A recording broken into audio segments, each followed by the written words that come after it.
Let's go!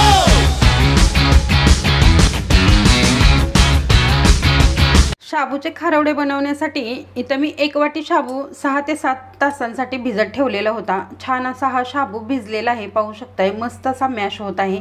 एका ताटामध्ये हा शाबू आहे ते काढून घ्यायचा आहे। पूर्णपणे आपल्याला हा मोकळा आणि सुट्टा करून घ्यायचा आहे।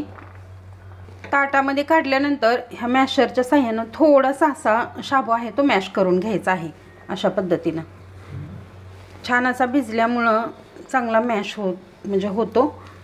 शाबू व्यवस्थित भिजवून घ्यायचा आहे। पाणी व्यवस्थित त्यामध्ये टाकून 6 किंवा 7 तास भिजवला का छान अगदी मऊसूर असा हा शाबू भिजला जातो। शाबू आहे तो थोडासा असा मॅश करून घेतलेला आहे। हा वजनी म्हणाल तर पाव किलो इतका शाबू आहे, हा साईडला ठेवूया। पाव किलो शाबूकरिता इथं अर्धा किलो इतकं बटाटे उकडवून घेतलेले आहेत। हे बटाटे आहे ते किसणीने किसून घेऊ। अशा पद्धतीने मोठी जरी खिसणी असेल तरी सुद्धा चालेल किंवा बारीक असेल तरी सुद्धा चालेल। छान असे खिसून घेऊ। बटाटा खिसून घेतलेला आहे, साईडला ठेवू। या शाबूमध्ये हा खिसून घेतलेला बटाटा आहे तो टाकून घ्यायचा आहे आणि यामध्ये आपल्याला चवीनुसार मीठ घालून घ्यायचं आहे।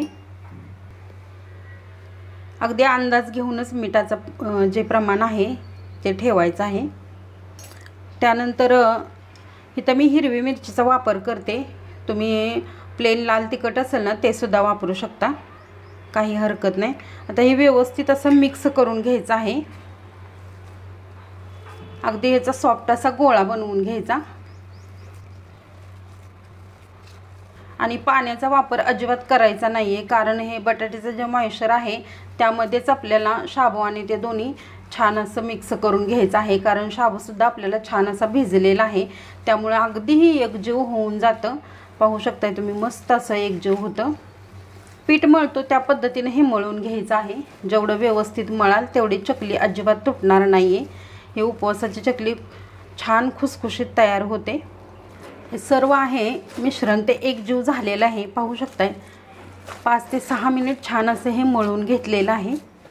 अगदी गुठळी वगैरे एक सुद्धा राहिलेली नाही आहे यामध्ये, कारण बटाटा आहे तो खिसून जर वापरला ना अजिबात गाठी वगैरे राहत नाहीत।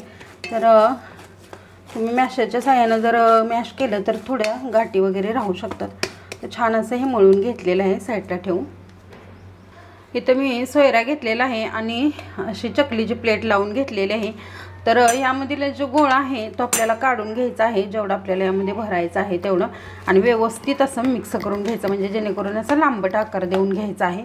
अशा पद्धतीनं तेल वगैरे अजिबात लावायची काही गरज नाही आहे आणि व्यवस्थित असं हे दाबून भरून घ्यायचं आहे। मशीन बंद केलेले आहे आणि व्यवस्थित असं ही चकली आहे ते यावरती प्लास्टिक सीटवरती घालून घ्यायची आहे। अशा पद्धतीनं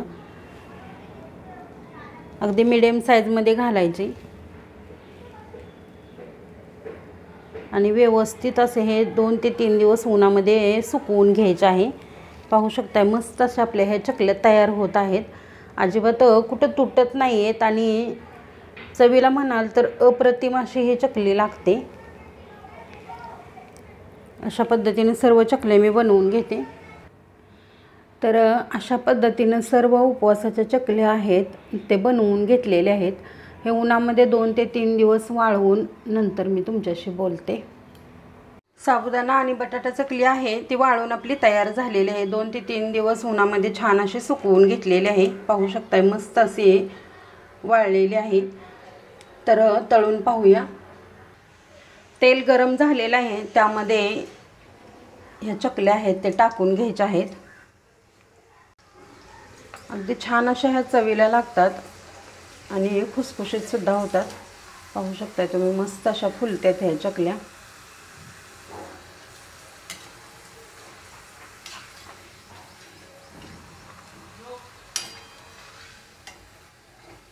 इथं मी काही चकल्या तळून घेतलेल्या आहेत। पाहू शकताय मस्त खुसखुशीत अशा तयार झालेल्या आहेत। नक्की एकदा तुम्ही ट्राय करा आणि कमेंट करून सांगा। चॅनलवरती नवीन असाल तर चॅनलला नक्की सबस्क्राईब करा। धन्यवाद।